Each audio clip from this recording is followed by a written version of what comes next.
In this lesson, let's take a look at using that material we set up and create some lights, cameras, and backdrops to actually create a nice cool render for our model.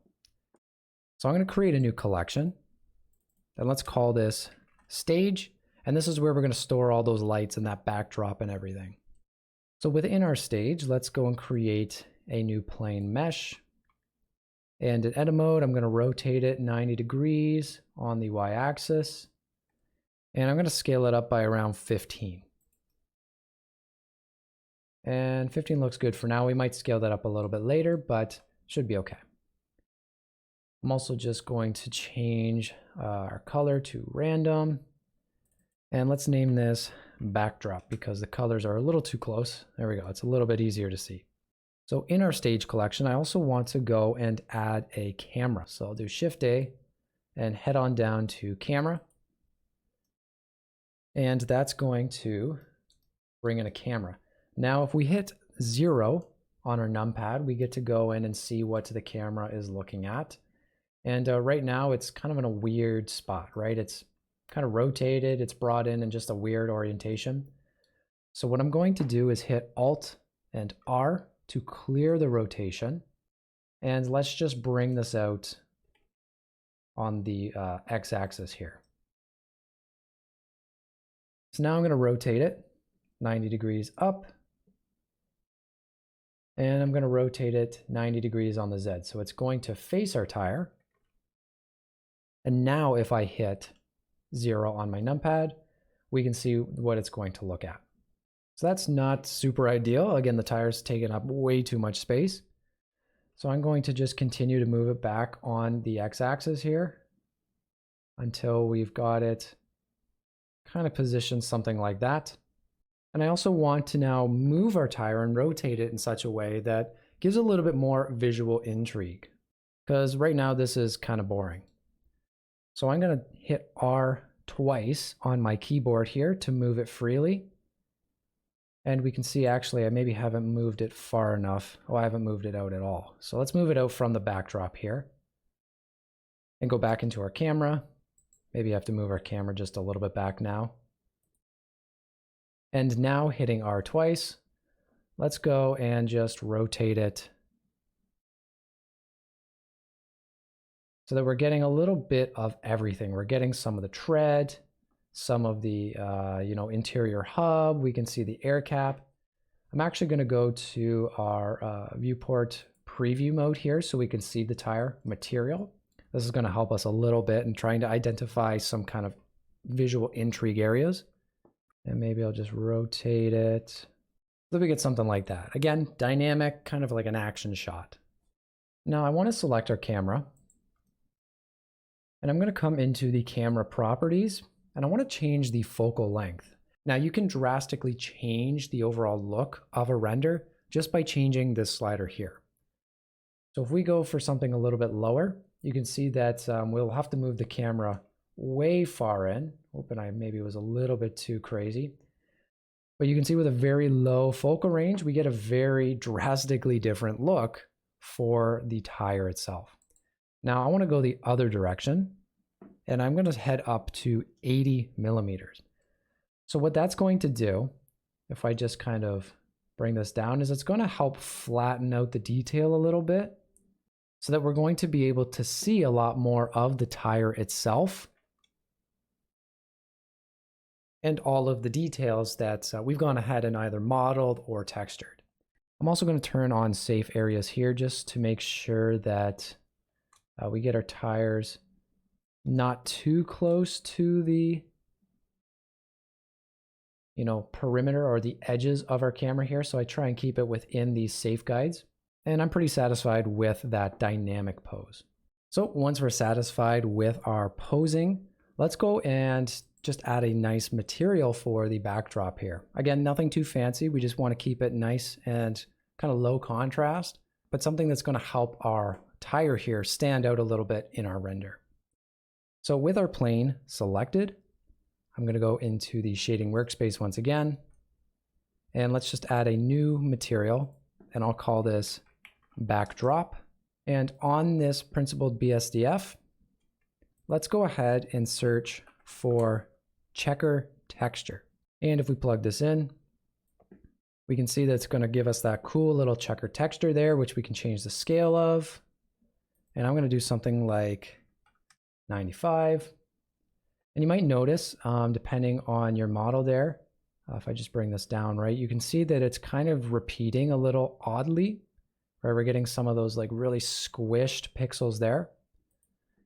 So if I set this back to 95, the way that we can solve that or kind of correct that is by searching for a texture coordinate node. And this is just going to tell the checker texture how to actually map on this plane that we've created. So right now it's using just the generated texture type, which is, if we plug that in, not going to change anything. But we want it to use the UVs of the model. So if I plug that in, now we can see we're going to get a nice smooth texture, checker texture pattern. Maybe do something like 45. Yeah, I think 45 is going to work well. Now I think the contrast between the checkers is a little too much as well. So I'm going to bring this up to a value of maybe like 0.7. Yeah, I think something like that's going to look good. So now if we come back to our layout here, again, very low contrast. It's hinting at the idea of some detail there, but it's not taking away from the tire itself. So let's now take a look at tackling some lights. If we head on over to our rendered shading, this is going to be the final look for what the render looks like in this viewport. And we can see right now it doesn't look great. If we come and click on the little drop down, it's using the scene lights and the scene world, both of which have pretty much no lighting information whatsoever. There's no lights in our scene currently, and the scene world that it's using is a very flat, dark gray color. So it's not going to light very well as our lighting stands. So let's uncheck scene world. And when we do that, Blender gives us access to some of the built-in HDRI environments that we can use to create some low ambient light. So I'm going to click on our material ball and select this city.exr. And I'm going to drop the strength down to 0.15. Again, this is just soft ambient light. We're going to leave the light accents for our render to the actual directional lights we're going to be adding soon. I'm also going to rotate this about 74 degrees. I found that rotating it to that gave us this nice little kind of accent here and this nice specular reflection here. Again, we're going to focus on the accents for the directional lights, but playing around with your ambient lights can also help you get an idea of what's going to look good when you start to light your model with more high intensity lights. So back in our stage collection, let's add a new collection here, and I'm going to call this lights. And let's start by adding our very first light. So we'll come down to the lights option, and I'm going to select sun, and I'll just move this down over here. Now the thing with sun lights is that position does not matter around the model. We can think of this as just one ginormous ray of light, like the sun, that's just going to be casting light based on direction, but the actual position of the light in our 3D view doesn't matter. So we can see if I start to rotate this, it's going to light differently. But if I move it over here or here or here, it doesn't really matter. It's only looking at the rotation of the lamp itself. I'm going to bring this kind of over here. And I want to use this lamp as a bit of a fill light for this side here so that we're getting some interesting detail, but it's not going to be super strong. And right now I think I'm getting too much specular highlights. So what I'm going to do is, if I just move this over here so I can see it a little bit, is just kind of rotate this to be a little bit behind our tire, right? We can see we went from this to something kind of like this. And I think that's looking cool. So I'm pretty satisfied with that. And let's just call this fill light. I'm going to duplicate our fill light, and let's move this on the other side of our tire now, so that we get a general idea of where this is actually affecting. And I'm going to rotate it now over to face this way, because I want to capture some of the highlights over on this side of our tire. So we can go ahead and rotate this on the Z.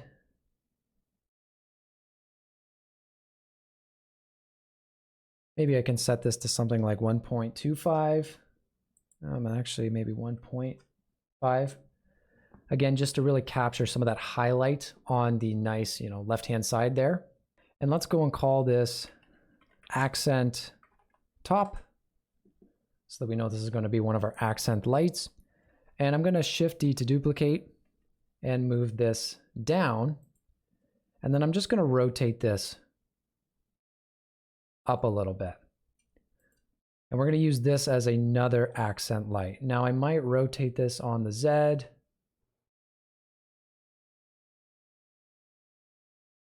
To kind of target something down on the bottom side of the tire, again, to really show off all that really cool tread pattern that we went and created. And I'm just going to decrease the strength down to 1 again. I don't want it to be 2 accents that are really powerful or equally powerful. And now here's where we can also add a little bit more visual intrigue if we wanted to change the color of this light. So here's where you can start to play around with, adding environmental kind of details or storytelling, like where this tire might actually be rendered is somewhere that's, neon or caustic, or maybe it's, a little bit warmer tones. Playing around with the color of your lights also helps kind of sell some of the realism of your renders when we're playing around with lighting. So I think I'm going to do something a little bit warmer. And I don't know, let's take a look. Does something cooler make sense for this up here? Yeah, something just a little bit off-white I think looks kind of cool.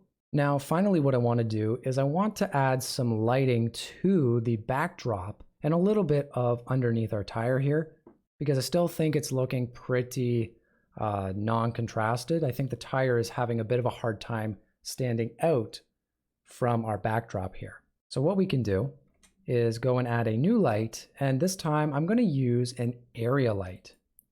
So if we take a look at the area light over here, we can see that it's just a flat plane that is emitting a bunch of light rays, which we can use to kind of fill an area with light, hence the name, right? It's an area of light. So I'm going to bring this down below, just below our camera. And I'm going to rotate this on the X 180 degrees so that it is facing upwards. I'm going to scale this up just a little bit so that it's, relatively big, almost as big as the camera or as wide as the camera, and change the shape from square to ellipse so that it's going to be more of an oval shape.